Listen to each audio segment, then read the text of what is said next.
Hello everyone, good night वाली class में आप सभी का स्वागत है। आज के क्लास का टॉपिक है इंडियन ज्योग्राफी, भारत का भूगोल। इस टॉपिक से आपके एग्जाम में जो भी क्वेश्चन बन सकते हैं आज के क्लास में सब कुछ आप पढ़ने वाले हैं। तो चलिए बिना टाइम गवाए आज का क्लास हम शुरू करते हैं। भारत का भूगोल, इस टॉपिक से सबसे ज़्यादा जो क्वेश्चन पूछा गया है वो पूछा गया कि भारत की स्थिति क्या है ग्लोब पर। ठीक है, तो सबसे पहले हम एक छोटा सा ग्लोब यहाँ ड्रॉ करते हैं और ग्लोब के बारे में जो बेसिक चीज़ें हैं उनको जान लेते हैं। तो आप ध्यान दीजिएगा, ग्लोब को दो भागों में जो डिवाइड करती हैं रेखाएं, ठीक है, इसको कहते हैं भूमध्य रेखा या फिर विषुवत रेखा। ठीक है, भूमध्य रेखा। उसके बाद भूमध्य रेखा का जो ऊपरी वाला हिस्सा है, ऊपरी वाला भाग है, इसको उत्तरी गोलार्ध कहते हैं। ठीक है, और जो नीचे वाला हिस्सा है इसको दक्षिणी गोलार्ध कहते हैं। उसके बाद यहाँ ऊपरी हिस्से में उत्तरी ध्रुव है और नीचे है दक्षिणी ध्रुव। उत्तरी ध्रुव से दक्षिणी ध्रुव को मिलाने वाली जो रेखाएं हैं, ठीक है, यहाँ ध्यान दीजिएगा, उत्तरी ध्रुव से दक्षिणी ध्रुव को मिलाने वाली जो रेखाएं हैं इनको क्या कहते हैं? देशांतर रेखाएं कहते हैं। ठीक है, जो आपने ग्लोब पर ऐसी रेखाएं देखी होंगी। उसके बाद अब यहाँ ध्यान दीजिएगा कि पश्चिम से, ठीक है, पश्चिम से पूरब की तरफ जो रेखाएं देशांतर रेखाओं को ऐसे काटते हुए गुजरती हैं, बल्कि ये रेखाएं नहीं, एक पूरा कह सकते हैं कि वृत्त होती हैं। ठीक है, ऐसे ग्लोब पर घूम के वापस ऐसे आ जाती हैं, तो इनको अक्षांश रेखाएं कहते हैं। जो ऊपर से नीचे की तरफ आया हुआ रेखा है इसको देशांतर, और जो पश्चिम से पूरब की तरफ ये जो रेखा गया हुआ है, रेड कलर से मैंने बनाया है, इसको अक्षांश रेखा कहते हैं। ठीक है, तो यहाँ पूछा गया है कि भारत की स्थिति कहाँ है, तो उत्तरी गोलार्ध में है। तो जैसा कि आपको पता है ऊपरी वाला हिस्सा, ये भूमध्य रेखा के ऊपर वाला हिस्सा उत्तरी गोलार्ध है, तो भारत की स्थिति कहाँ है? उत्तरी गोलार्ध में है एवं पूर्वी देशांतर में है। ठीक है, अक्षांश देशांतर रेखा मैंने आपको बता ही दिया यहाँ पर। उसके बाद जो नेक्स्ट है, भारत की आकृति कैसी है, तो भारत की आकृति चतुष्कोणीय है, ध्यान रखिएगा। उसके बाद भारत का अक्षांशीय विस्तार 8 डिग्री 4 मिनट से 37 डिग्री 6 मिनट उत्तरी गोलार्ध में है। ठीक है, ये चीज़ आप याद रखिएगा, एग्जाम के लिए बहुत ही ज़्यादा सिलेक्टेड है कि भारत का अक्षांशीय विस्तार 8 अंश 4 मिनट से 37 अंश 6 मिनट उत्तरी गोलार्ध में है। उसके बाद देशांतरी विस्तार जो इसका है, ये तो अक्षांशीय विस्तार के बारे में हो गया बात, जो ये अक्षांशीय विस्तार यानी कि ये जो रेड कलर से आप देख पा रहे होंगे। अब देशांतरी विस्तार, ये जो ग्रीन कलर से आप देख रहे हैं, इसका विस्तार कैसा है, तो 68 डिग्री से 68 डिग्री 60 मिनट से 97 डिग्री 25 मिनट पूर्वी देशांतर में है। ये चीज़ आप बिल्कुल ध्यान रखिएगा। उसके बाद नेक्स्ट पॉइंट है, भारत का विश्व में क्षेत्रफल की दृष्टि से 7वां एवं जनसंख्या की दृष्टि से दूसरा स्थान है। तो यहाँ ग्लोब से रिलेटेड कुछ चीज़ें मैंने आपको बताई, साथ ही भारत की स्थिति ग्लोब पर कहाँ है, ठीक है, नक्शे पर कहाँ है वो आपने जान लिया। एग्जाम में इन 5 पॉइंट में से एक पॉइंट जरूर पूछा जा सकता है आपसे, तो याद रखिएगा।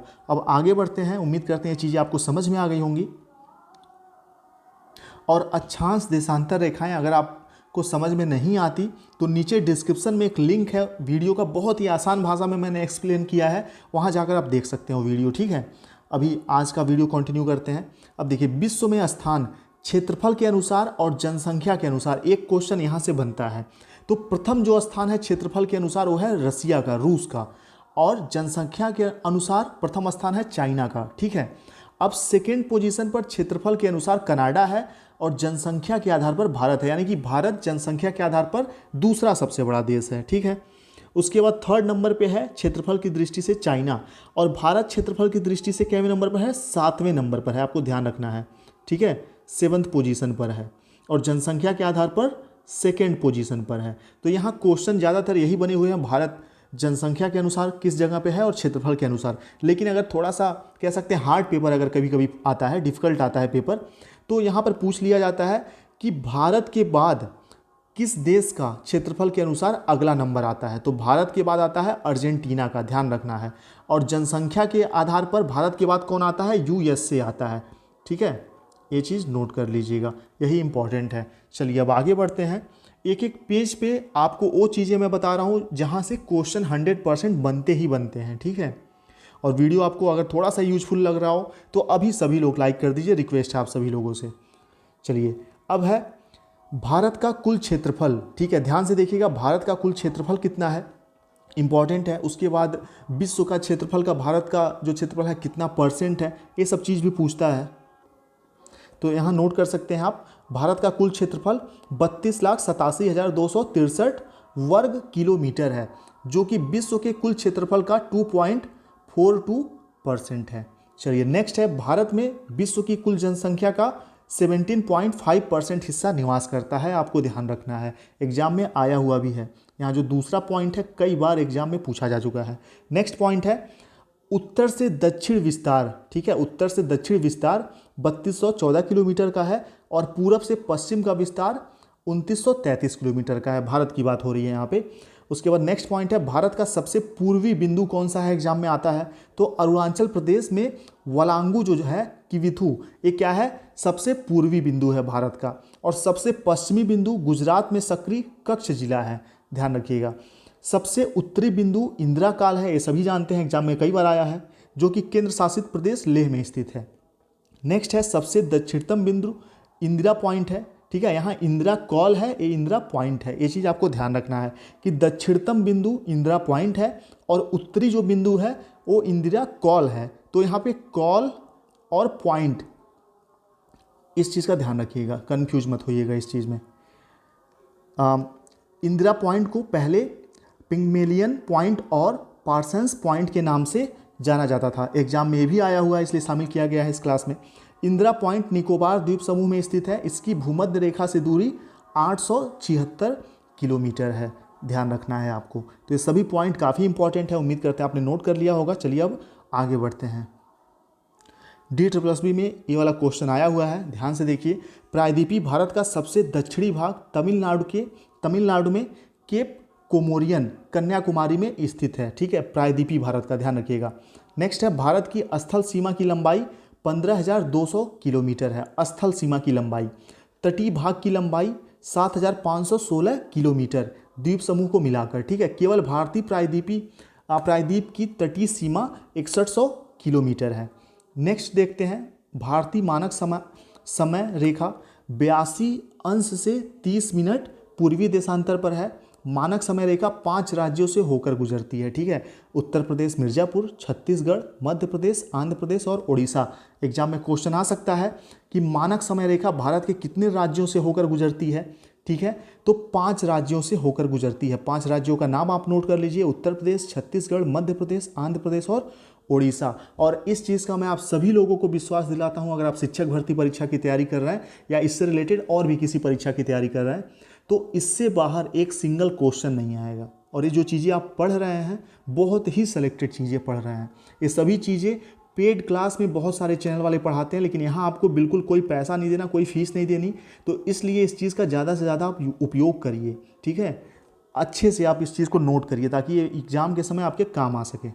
नेक्स्ट यहाँ देखते हैं, भारतीय मानक समय और ग्रीनविच समय के बीच अंतराल पूछा जाता है तो 5.5 घंटे का है, ठीक है। भारतीय मानक समय और ग्रीनविच के बीच कितना अंतर है, 5.5 घंटे का। भारतीय समय ग्रीनविच समय से आगे चलता है, ध्यान रखना है आपको कि जो भारतीय समय है वो ग्रीनविच समय से आगे चलता है। अब ये जो समय है कैसे निकाला जाता है कि कौन से देश में या कौन से उसमें कितना समय आगे है, कितना समय पीछे है। तो अगर आपने ये जो अक्षांश देशांतर वाला टॉपिक अच्छे से पढ़ा हुआ है तो ये सारी चीज़ें, कितने अक्षांश पे कौन सा देश है, कितने देशांतर पर कौन सा देश है, कितने डिग्री है, ये सारी चीज़ें अक्षांश देशांतर जब हम पढ़ते हैं उसमें ये सारी चीज़ें क्लियर करा दी गई हैं आपकी। चलिए नेक्स्ट देखते हैं, सर्वाधिक राज्यों की सीमा को छूने वाला भारतीय राज्य उत्तर प्रदेश है, ठीक है। सबसे अधिक अगर किसी राज्य की सीमा दूसरे राज्य से टच करती है तो वो राज्य है उत्तर प्रदेश, यूपी। उत्तर प्रदेश कुल 9 राज्यों से सीमा बनाता है, ठीक है, जिसमें से एक केंद्र शासित प्रदेश भी है, दिल्ली। उत्तराखंड, हरियाणा, दिल्ली, हिमाचल प्रदेश, राजस्थान, मध्य प्रदेश, छत्तीसगढ़, झारखंड और बिहार। और उत्तर प्रदेश से अंतर्राष्ट्रीय सीमा भी टच होती है, किसकी, नेपाल की। आप ये भी नोट कर लीजिएगा, उत्तर प्रदेश का अंतर्राष्ट्रीय सीमा नेपाल को टच, मतलब एक अंतर्राष्ट्रीय देश इसकी सीमा से टच है, वो नेपाल है। चलिए, और इसी नेपाल बॉर्डर पे अभी मेरी पोस्टिंग भी है, इसीलिए थोड़ा सा वीडियो अपलोड करने में प्रॉब्लम भी होती है कई बार नेटवर्क इशू से। चलिए अगला देखते हैं।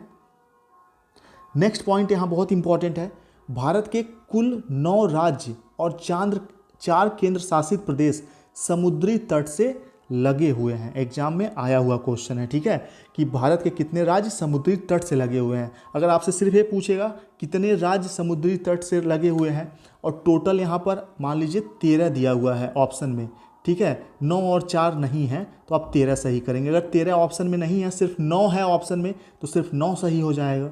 4 केंद्र शासित हो सकता है, एग्जामिनर ना पूछना चाह रहा हो आपसे, तो आप ये ध्यान रखिएगा 9 राज्य और 4 केंद्र शासित, टोटल 13 यहाँ पर राज्य दिए हुए हैं। गुजरात, महाराष्ट्र, गोवा, कर्नाटक, ये सभी क्या हैं, इस समुद्र तट से लगे हुए राज्य हैं। राज्य जी, केरला, तमिलनाडु, आंध्र प्रदेश, उड़ीसा, पश्चिम बंगाल, ये हो गया राज्य। 9 और 4 केंद्र शासित प्रदेश, लक्षद्वीप, अंडमान निकोबार, दमन द्वीप और पुदुचेरी, ठीक है, पांडिचेरी भी इसको कहा जाता है। चलिए, ये सभी चीज़ें नोट करते रहिएगा। कोई भी कन्फ्यूजन हो तो कमेंट बॉक्स में बताइएगा, और कमेंट बॉक्स में आप ये ज़रूर बताइए कि आप कौन से टॉपिक पे ज़्यादा से ज़्यादा क्लास चाहते हैं। उस टॉपिक का नाम कमेंट बॉक्स में बताइए, तभी मुझे भी आइडिया लगेगा कि हाँ, अब इस टॉपिक पे नोट्स तैयार करना है और इस टॉपिक पे आपको पढ़ाना है। अगला पॉइंट है, हिमालय को छूने वाले 11 राज्य, 2 केंद्र शासित प्रदेश हैं, ठीक है। हिमालय को टच करने वाले कितने राज्य हैं, 11 राज्य हैं और 2 केंद्र शासित प्रदेश भी हैं। तो यहाँ देख लीजिए, हिमालय को टच करता है हिमाचल प्रदेश, उत्तराखंड, सिक्किम, अरुणाचल प्रदेश, नागालैंड, मणिपुर, मिजोरम, त्रिपुरा, मेघालय, असम, पश्चिम बंगाल। इतने राज्य, 11 राज्य हिमालय से टच होते हैं, और 2 केंद्र शासित प्रदेश भी हैं, जम्मू कश्मीर और लेह, ठीक है। ये चीज़ ध्यान रखिएगा, नोट कर लीजिए। और कुछ लोग स्क्रीनशॉट भी ले रहे होंगे, आप ले सकते हैं, उसमें कोई प्रॉब्लम नहीं है, लेकिन ये जान लीजिए कि स्क्रीनशॉट लिए हुआ कभी काम नहीं आता। हम उसको ना ढूंढ पाते हैं और ना पढ़ पाते हैं, इसलिए नोट करने की आदत डेवलप करिए अपने अंदर आप। एक छोटा सा ट्रिक है जो गूगल से मैंने चुराया है आप लोगों के लिए, ऐसे ही और सारे ट्रिक हैं, बहुत सारे आप लोगों को भी पता होंगे। भारत के 8 राज्य जो कर्क रेखा से गुजरती हैं। कर्क रेखा के बारे में सबसे पहले थोड़ा सा जान लीजिए। अक्षांश देशांतर रेखाओं के बारे में आपने जाना, ठीक। बीच से जो इसको डिवाइड करती हैं ग्लोब को 2 भागों में, इसको भूमध्य रेखा कहा जाता है। तो भूमध्य रेखा के 23.5 अंश उत्तरी गोलार्ध में, यहाँ पर, ठीक है, 23.5 अंश उत्तरी गोलार्ध में क्या है, कर्क रेखा है। और भूमध्य रेखा के नीचे दक्षिणी गोलार्ध में 23.5 डिग्री क्या है, मकर रेखा है। ये चीज़ आप ध्यान रखिएगा। यानी कि आप इसको ऐसे भी समझ सकते हैं कि ग्लोब पर, ठीक है, ध्यान दीजिएगा, इस चीज़ को अच्छे से समझ लीजिए। अक्षांश देशांतर बहुत इंपॉर्टेंट है, जियोग्राफी का एक बहुत इंपॉर्टेंट टॉपिक है। तो जैसा कि मैंने आपको बताया, बीच से जो रेखा डिवाइड करती है 2 भागों में, भूमध्य रेखा कहते हैं, और भूमध्य रेखा के ऊपर 23.5 अंश, ध्यान दीजिएगा, 23.5 अंश जो अक्षांश रेखा है, इसको क्या कहते हैं, कर्क रेखा कहते हैं। और 23.5 अंश दक्षिणी गोलार्ध में जो है उसको क्या कहते हैं, जो ये क्या है, ये जो रेखा है, कर्क रेखा है, भूमध्य रेखा या मकर रेखा, ये सब क्या है, अक्षांश रेखाएं हैं। तो 23.5 अंश जो भूमध्य रेखा में अक्षांश रेखा है, इसको क्या कहते हैं, मकर कहते हैं, ध्यान रखिएगा।